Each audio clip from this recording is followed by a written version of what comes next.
What's happening, soul family?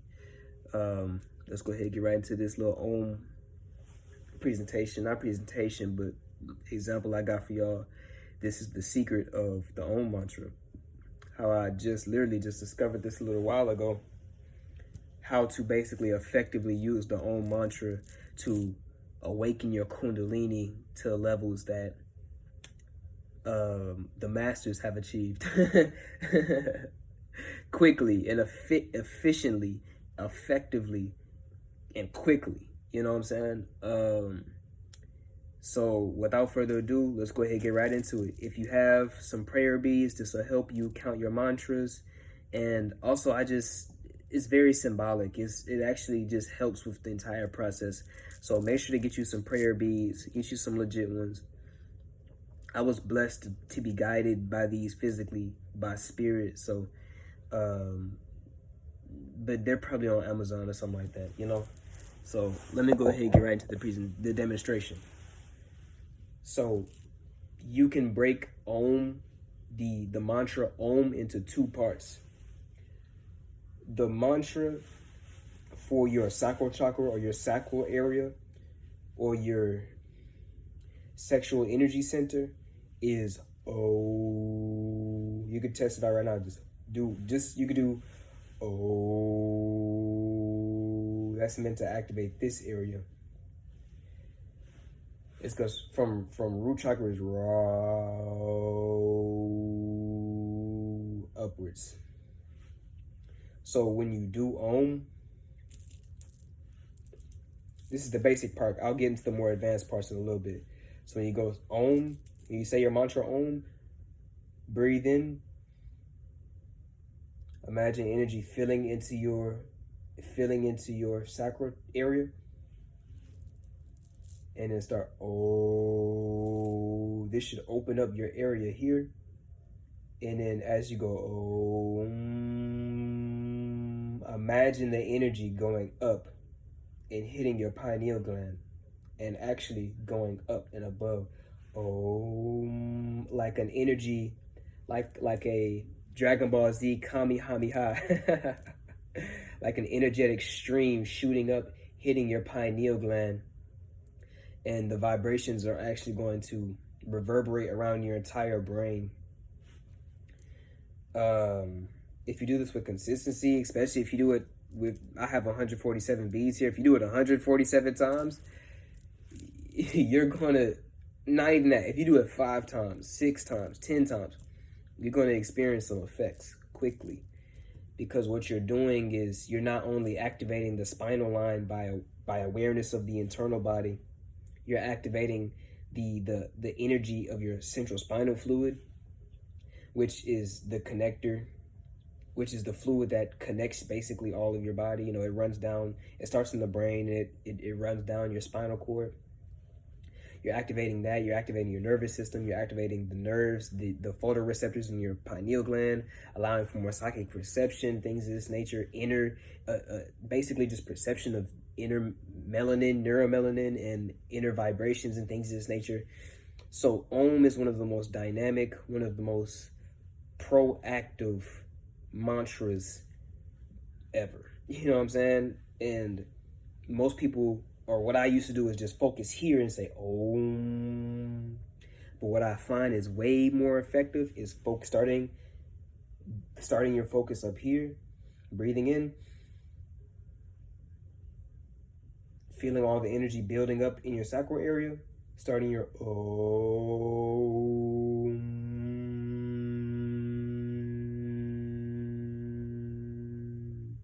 and guiding the energy with your consciousness and with your breath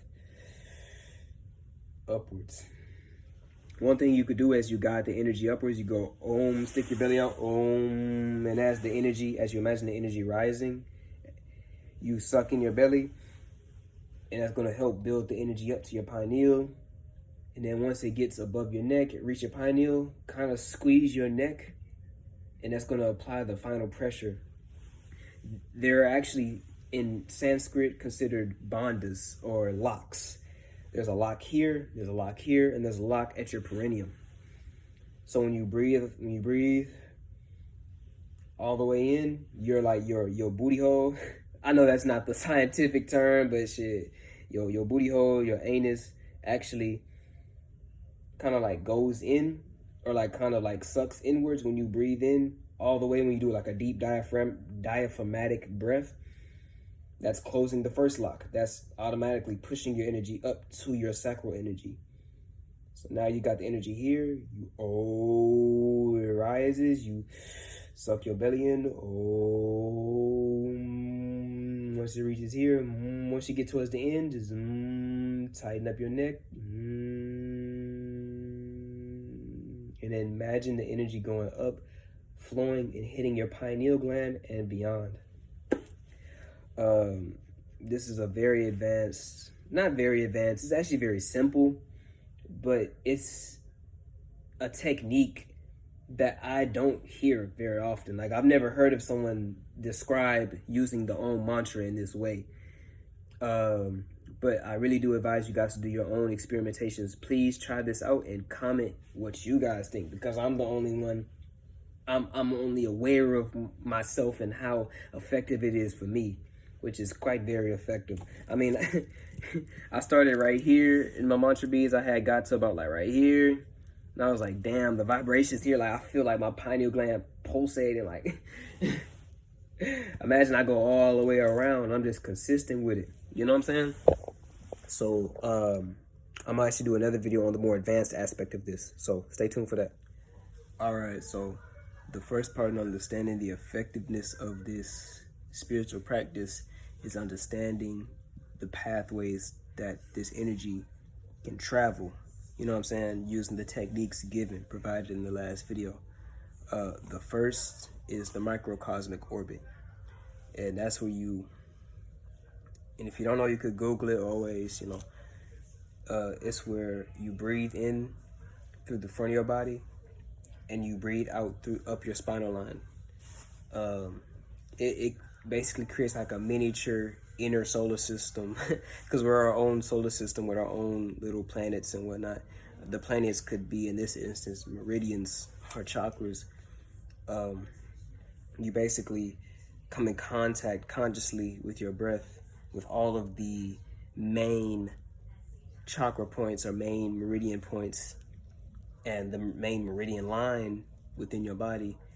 Also look at this diagram. This is I believe it's the Ren and the Mu meridian lines. It's one that's in the front, starting from your sacral line, going upwards, and the other one being the governor line, or the Mu, but I may be getting it backwards, line, and it goes from the bottom of your spine, your coccyx, the base of your spinal cord, all the way up to the top of your head. By doing the microcosmic orbit, you're hitting both of those critical chakra lines and chakra points along those lines. And you're basically getting the energy revved up in your body. It's basically like starting an engine, you know what I'm saying? Tuning an engine so it's running properly. Now, once you combine this with the Om mantra, that's where you're getting somewhere, because now you're directly stimulating critical organs in your body and energy centers in your body. Specifically, your sacral chakra, and in the case of an organ, you're stimulating your pineal gland. And through not only doing the microcosmic breath of microcosmic orbit, the Om mantra, but also doing Kekari mudra, or basically sticking your tongue to the roof of your mouth. What this does is you actually activate your pituitary gland, which is about like, it's like kind of lower, like you could search a video like where the pituitary gland is and things of that nature. But when you stick your tongue to the roof of your mouth, you activate your pituitary gland. And while doing the microcosmic orbit and the Om mantra, you're stimulating your pituitary gland, your sacral chakra, pretty much the main energy lines and centers of your body, and your pineal gland, while also doing the effort of consciously and physically guiding your energy upwards to hit your pineal gland, as I showed in the last video. Like I said, for me, this technique is highly effective. I'm not going to say it's like revolutionary or like I'm just doing something completely new, but this is a way that I do it that I find super effective, if not immediately effective, when it comes to activating your pineal gland, activating your energy body, activating the melanin inside of you, all this stuff, bro. Like it's very highly effective. And I'll make sure to show all of the depictions of what I'm talking about in this video. So yeah, I don't know why I wanted to say happy hunting. Happy consciousness hunting, whatever that means or whatever. I'll see you on the next video. Peace.